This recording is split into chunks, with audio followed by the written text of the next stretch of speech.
Hey friends, Ash here. Welcome back to Gents. It's time for another week in fragrance. New fragrances coming down the pipeline, some new stuff to smell, some new stuff to get excited about. Got a lot of things here. Couple new Guerlain fragrances, a new L'Homme Ideal. Finally. Oh wait, that's right. It'll be almost impossible to find in the United States, I'm sure. Great. But still, a new L'Homme Ideal that you can look forward to trying to get eventually, one day maybe, hopefully. A new Elixir flanker, because if you're doing a flanker nowadays, I guess just name it Elixir. And also a new light blue from Dolce Gabbana, which I have to say, I would buy this one just for the bottle. Like, it's the most aesthetically pleasing bottle that I have seen in forever as far as designers goes. So a lot of awesome new things to talk about. Let's jump into it, guys. A new week in fragrance.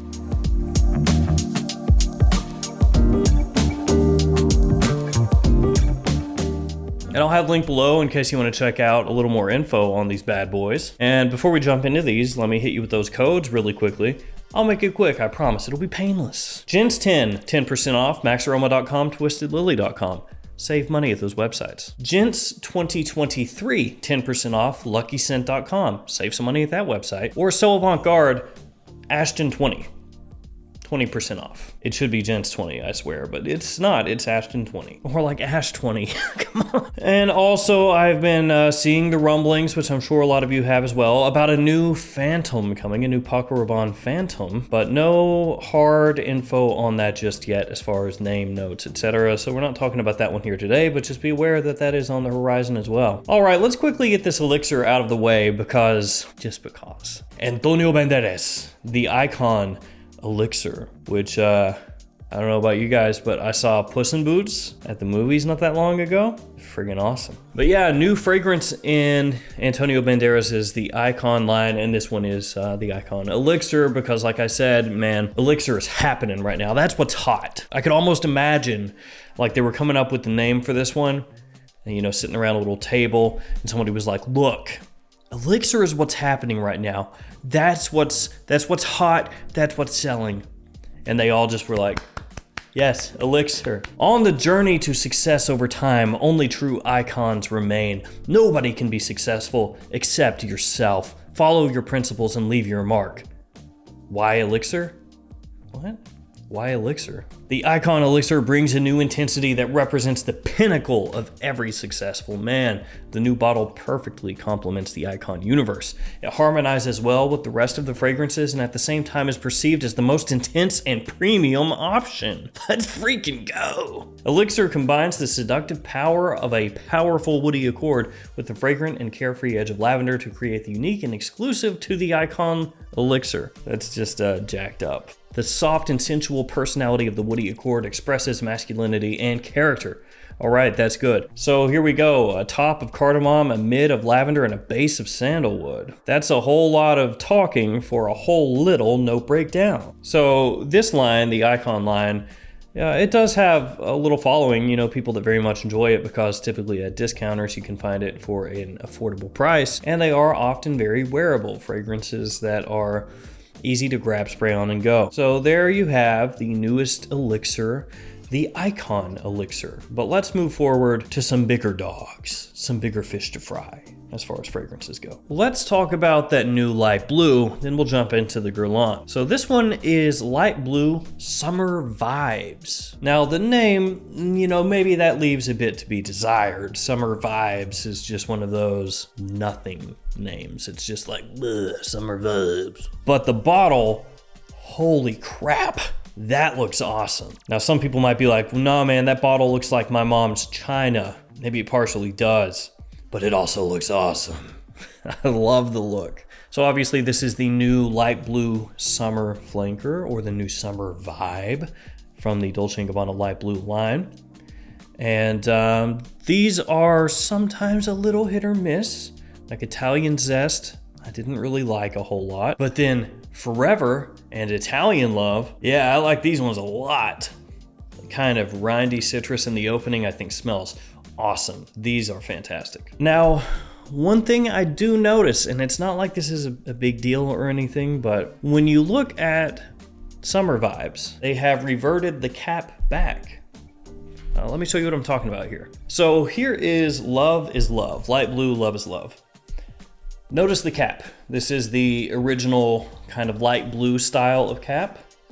And in the photo for Summer Vibes, same thing. And this cap I do think is cheaper looking. I don't think it's as premium. Now, same color scheme as far as the cap goes. Italian Love.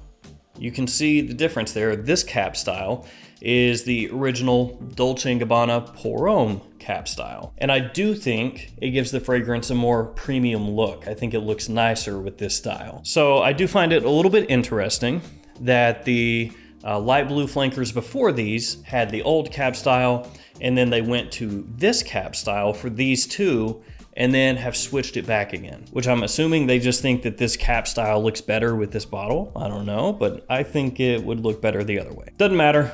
Let's get into the fragrance.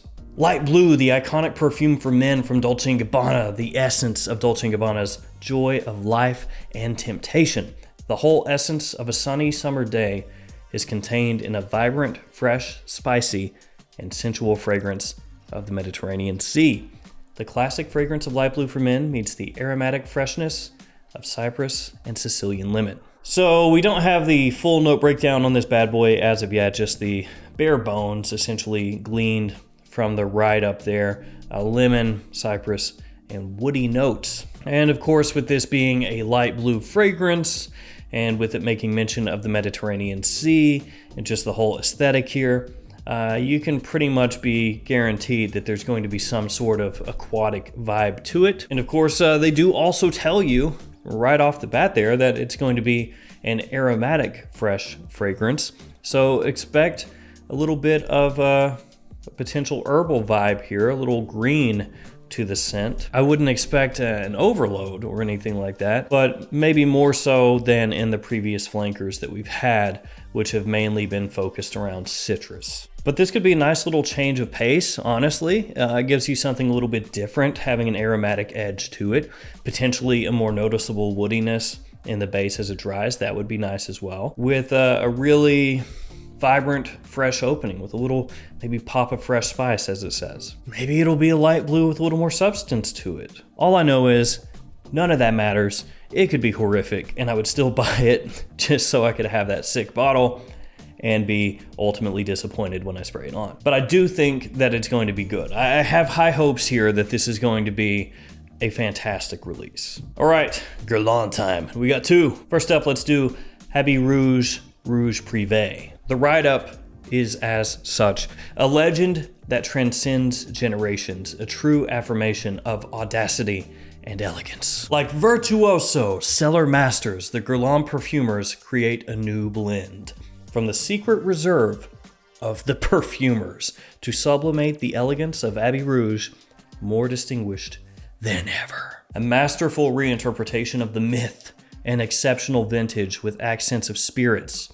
In the greatest of secrets, the facets of vanilla are syrupy, thanks to an accord of which only Guerlain has the secret. I don't know about that. They're really hyping themselves up for this flanker here. So top of bergamot ginger, mid of orange blossom iris, base of leather, patchouli, and vanilla.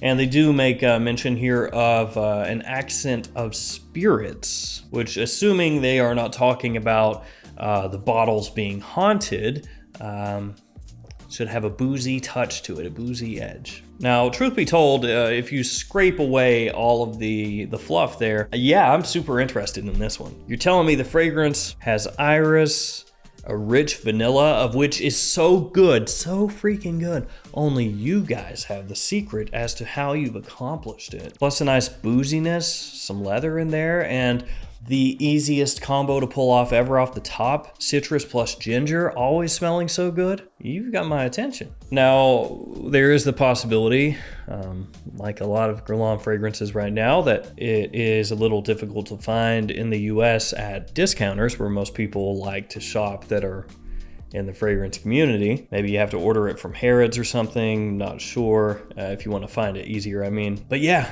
I am intrigued, I am interested, I want it. And now the new L'Homme Ideal. I am always about a new L'Homme Ideal fragrance. Now, it's unfortunate how the L'Homme Ideal line has gone, at least as far as being able to find it again in the United States without too much trouble. It used to be you could find them easily, just about anywhere you looked as far as where you bought fragrances, again, typically discounters, but easy to find them at those places. And over time, of course, that has changed. They are not as easy to find as they once were. And they used to follow a pretty consistent kind of style. And what I mean by that is you had the original L'Homme Ideal.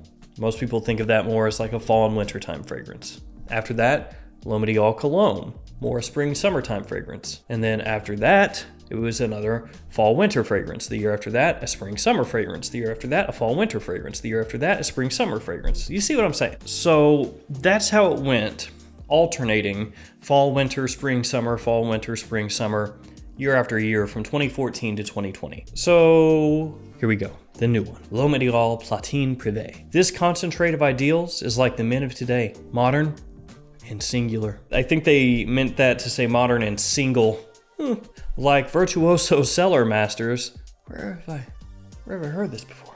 Guerlain perfumers have created a new blend to enhance the irresistible uniqueness of L'Homme Ideal. An exceptional cuvee with accents of spirits. Did I screw that up? The emblematic almond of L'Homme Ideal is delicious, thanks to an accord of which only Maison Guerlain has the secret.